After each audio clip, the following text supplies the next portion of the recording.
Imagine a heavenly tropical island that suddenly turns into an arena of a ruthless battle for survival. What will happen if naive officials decide to play with wild nature and bring in predators to fight venomous snakes?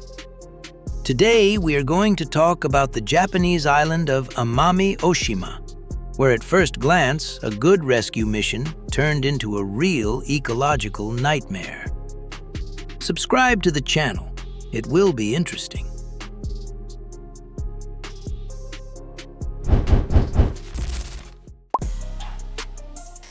Imagine picturesque green expanses of Japan. Far in the south lies the mind-blowing island of Amami-Oshima. This is a unique piece of land bathed in dense subtropical forests and washed by warm ocean currents. Nature here developed in complete isolation over many millions of years. Thanks to such isolation from the large mainland, its own flora and fauna managed to form here with rare species of animals that are found only here. One of the main local prides became the relic Amami black rabbit. This funny, fluffy animal with short, dark ears lived only on this single island, peacefully eating juicy green leaves at night. Besides rabbits, the forests were full of rare birds, unusual singing frogs, and exotic tree rats. All this forest wildlife for centuries knew no fear of dangerous land predators, since they simply historically did not exist here. The animals forgot how to run away and hide.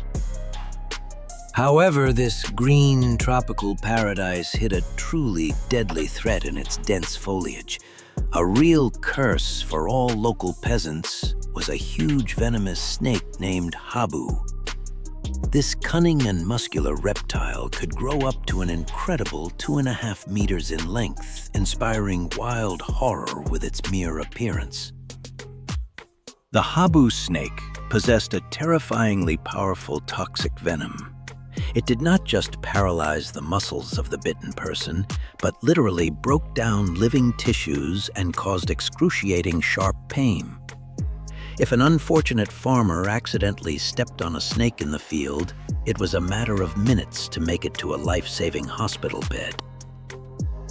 This cold-blooded killer camouflaged perfectly among dry, fallen leaves and dense thickets of sweet sugar cane. The snake had special thermal sensors on its snout, so it could unerringly attack warm prey even in pitch darkness. The life of ordinary Japanese farmers increasingly resembled walking through a minefield. By the early 1970s, the population of the island began to grow rapidly. People needed new fertile lands to expand their rich harvests. They began to actively cut down wild ancient forests and clear wide roads, ruthlessly clearing the wilderness for new plantations. Such a rough human invasion into the usual habitat of reptiles led to a sharp increase in dangerous encounters. The number of severe bites increased at an alarming rate with each new agricultural season. Local hospitals simply could not cope with the daily massive influx of injured workers. A critical situation developed that directly hit the entire local economy. The peasants were so frightened by the ubiquitous snakes that they flatly refused to go out to work on their own plantations. The island authorities frantically searched for a way out of this paralyzing dead end, because standard snake traps completely did not save them. And in 1979, a seemingly brilliant idea came to the mind of one of the high-ranking officials. The managers remembered the famous small Asian mongoose. This small predator from India became famous for its fantastic reaction and ability to kill even the famous cobras with lightning speed. On paper, the plan seems simply a perfect solution to the problem. Why constantly buy expensive medicines and spend taxes if you can bring a ready-made natural terminator? It seemed that the little fluffy hunters would quickly bring complete order, clear the forests of the venomous scourge, and protect the peasant labor. The adoption of this fateful decision took place incredibly quickly and without consulting competent ecologists. In the pursuit of quick results, no one began to deeply analyze the behavior of the foreign predator. The authorities bought exactly 30 animals and released them with great solemnity directly into the wild tropical thickets. Newspapers came out with joyful headlines glorifying the salvation of the economy of the entire island. Ordinary farmers, having received such long-awaited support from the authorities, were sincerely happy. People exhaled calmly, believing that the fluffy foreign fighters would now quickly and harshly deal with all the hated reptiles. But further events unfolded completely against the planned government scenario. Soon, a catastrophically important biological inconsistency surfaced, which turned this whole bold plan into a foolish tragedy. It turned out that mongooses and Habu snakes exist in completely different time rhythms. The animals brought from sunny India turned out to be classic daytime inhabitants of the forests. They liked to wake up with the first warm rays of the sun, cheerfully run around the island and hunt all daylight. As soon as the bright sun hid behind the horizon, the tired mongooses comfortably curled up in a ball in their burrows and fell fast asleep. But the cunning, venomous Habu, on the contrary, was an exclusive queen of the deep night. During the hot daytime hours, this dangerous reptile slept peacefully somewhere in a deep, cool rock crevice. The snake was completely inaccessible to the mongoose while it ran outside looking for prey. The snakes crawled out for their merciless hunt only when pitch darkness fell on the island. Thus, the savior and the pest existed as if in parallel universes, completely not crossing paths on the forest trails. They had practically no natural chances of colliding face to face. Besides this blunder, the agile mongooses quickly learned another important survival lesson. They found themselves on an incredibly generous island where they didn't need to go into underground shelters and risk their lives in a harsh battle with a deadly enemy. The cunning predators simply looked around and found an easier path. Here was plenty of delicious and absolutely non-resisting prey. The local inhabitants, who lived for thousands of years without large land enemies, completely forgot how to run away fast and hide. They became a fantastically easy target for the nimble, flexible, and incredibly smart Indian hunters. The universally loved black rabbits were the first to take a severe hit. These plush fat ones moved quite slowly, lacked sharp teeth, and completely misunderstood the approaching fluffy threat. For a hungry mongoose, such a trusting relic rabbit became an ideal, nutritious lunch. Following the rabbits, the mongooses began to ruthlessly destroy rare island birds. The fact is that careless birds for centuries built their cozy nests right on the open leafy ground, not fearing land animals at all. The feathered ones were used to fearing only sky predators, so they did not protect their precious clutches in any way. The nimble animals ate bird eggs and little helpless chicks with a huge appetite. The hunting excitement of the new forest owners knew no bounds. They gladly ate rare tree rats, unique exotic frogs, and giant local insects, feeling like the true rulers of the island. In such incredibly comfortable conditions, when there was enough food for everyone and the original natural enemies were nowhere near, the mongooses began to multiply incredibly fast. The females brought strong offspring several times in one and the same working year. Nature seemed to have gone mad, encouraging this aggressive, fluffy takeover of territories. Young, toothy animals grew up very quickly and instantly joined the process of devastating the wild area. The growth rate of the number of this cunning species resembled a rapidly spreading forest fire. From the original 30 shy fluffies, the number of colonists jumped to astronomical figures. By the early 2000s, about 10,000 mongooses were already running wild on a small piece of land. It became necessary to save the farmers themselves because their chicken coops and rich orchards also became a regular and desirable target for the endlessly growing army of brazen invaders from another country. The island nature began to crack at the seams under the pressure of this merciless invasion of strangers. Every new hot day, the dense forests irretrievably lost their living treasures, undergoing grandiose looting. The green lawns emptied, and the once loud voices of exotic frogs sounded quieter and sadder every single year. The most nightmarish and absurd thing in all this massive venture was that the original deadly problem had not disappeared anywhere at all.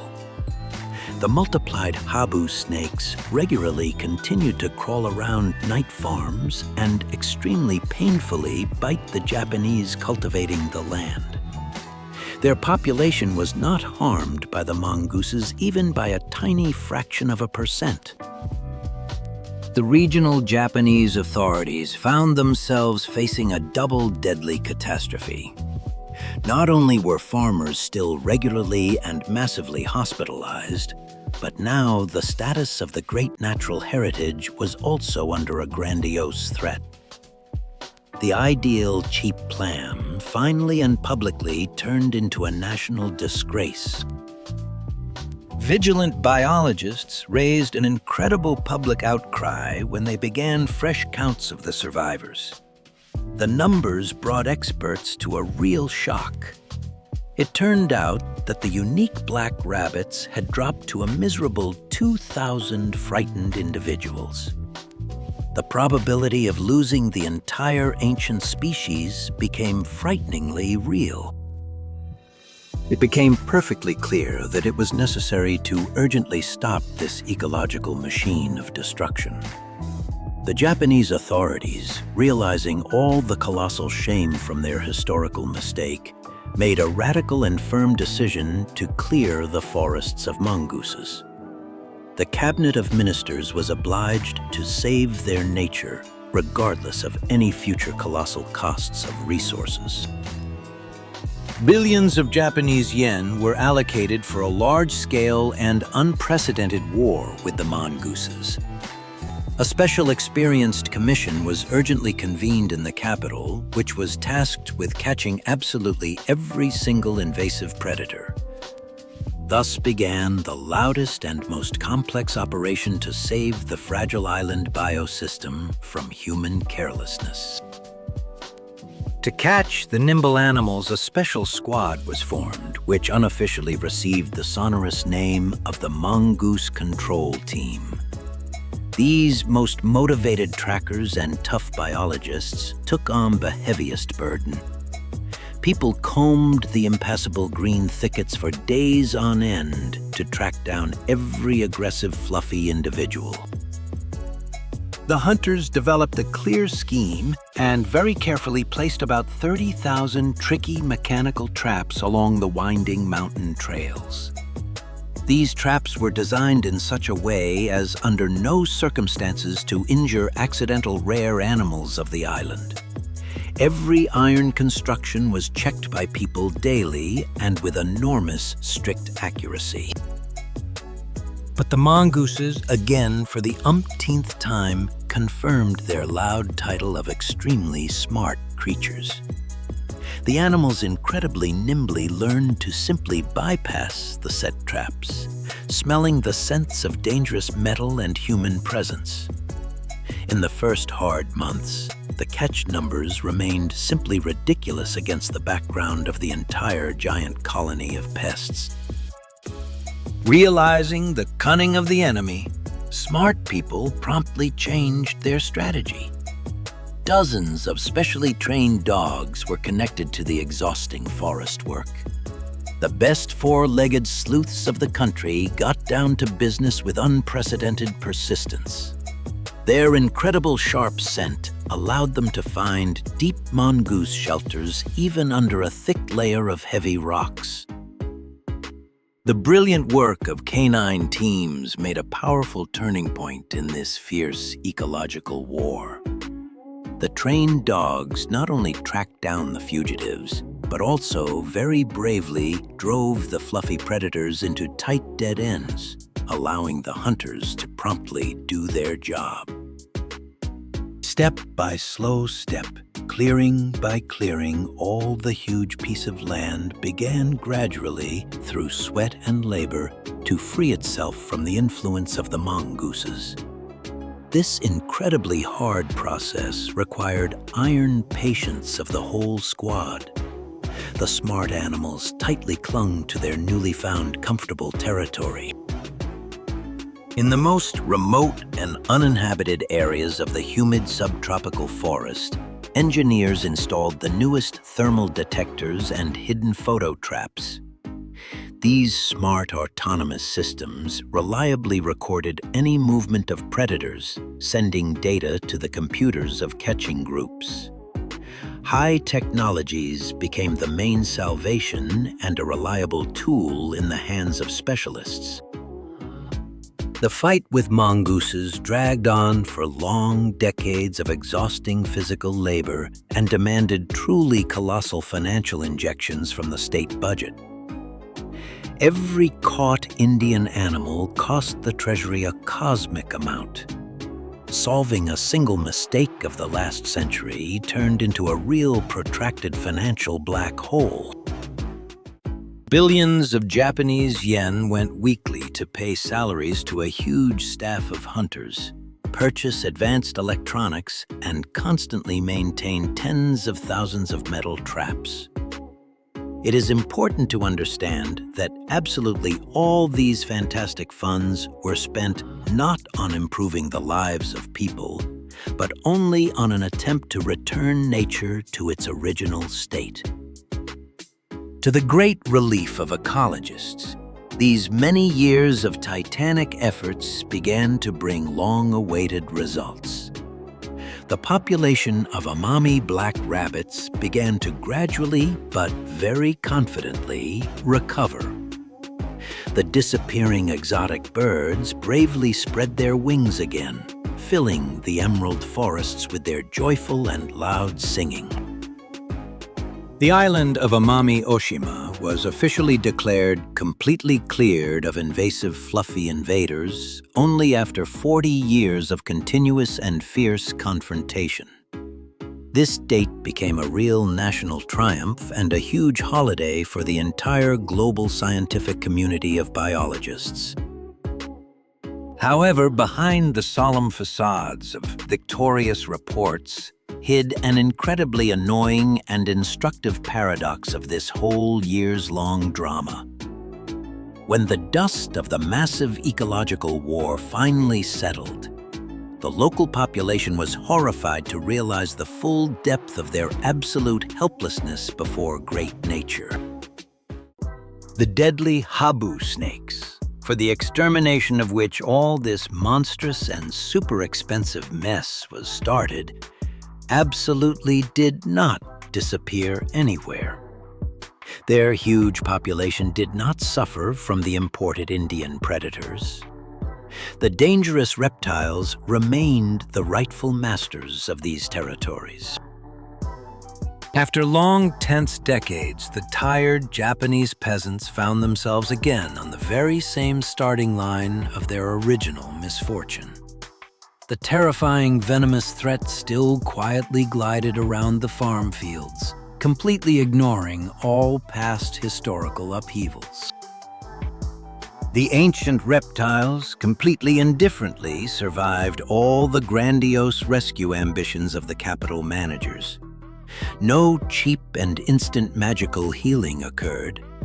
The giant administrative apparatus of the Japanese state worked idle for many years, almost destroying the local unique flora and fauna in the process. Nature taught self-confident humanity an incredibly harsh and cruel lesson. It clearly demonstrated that it cannot stand any sudden bypass maneuvers and thoughtless decisions. Frightened local peasants eventually had to return to the most reliable old-fashioned methods of protection from venom. As it turned out, in the most banal practice, thick, tall boots save from snake bites thousands of times more effectively than a whole division of aggressive mongooses. Farmers simply started cutting tall weed grass around the perimeter of their working sugar plantations much more often and more carefully. Around residential wooden buildings, the islanders began to massively pour absolutely smooth, solid concrete fences. Over such a slippery artificial surface, a heavy and long snake is simply unable to gracefully climb up. Elementary basic security measures turned out to be the very single working way out of the dead end. Thanks to such strict and rigorous household prevention, the number of dangerous sudden reptile attacks is guaranteed to drop to a minimally acceptable historical level. Japanese farmers finally were able to work relatively safely and calmly on their lands without any harm to the forests. The material funds spent on the absurd war with mongooses would easily be enough for 100 years ahead. With this huge money, it was possible completely for free to provide absolutely every peasant with the best protective special clothing on the planet and build the most modern, safe farms. But the irresistible desire of the capital bosses to find the simplest and cheapest miraculous recipe led to one of the biggest ecological disasters. This island case forever entered textbooks as a standard of grandiose human stupidity and exorbitant managerial presumption. Today, on all this green Japanese island resort, the strictest state system of biological inspection works without interruption. Customs officers and ecologists incredibly meticulously check absolutely every incoming cargo in order to exclude even the slightest probability of the penetration of alien seeds or small insects. The locals learn too well and painfully on their own skin how giant a price a whole nation has to pay for a single hastily made decision. In all mandatory school lessons, the younger Japanese generation analyzes this terrible mistake of their fathers very in detail and in colors. Any new aggressive animal species artificially introduced into an isolated geographical zone will surely act as a highly powerful delayed-action destructive bomb. Ancient biology categorically and unquestionably does not forgive people for unconsidered, brazen, and cruel experiments on its age-old crystal rules. Nature has always been, is, and will remain significantly more complex, multifaceted, and smarter than absolutely any cabinet theoretical calculations. In it, everything is tightly tied to each other by an enormous amount of millions of invisible, incredibly strong and thin nerve threads. We are not full-fledged gods on this amazing planet. Summarizing the final result of all this multi-year history, it is important to emphasize the main idea.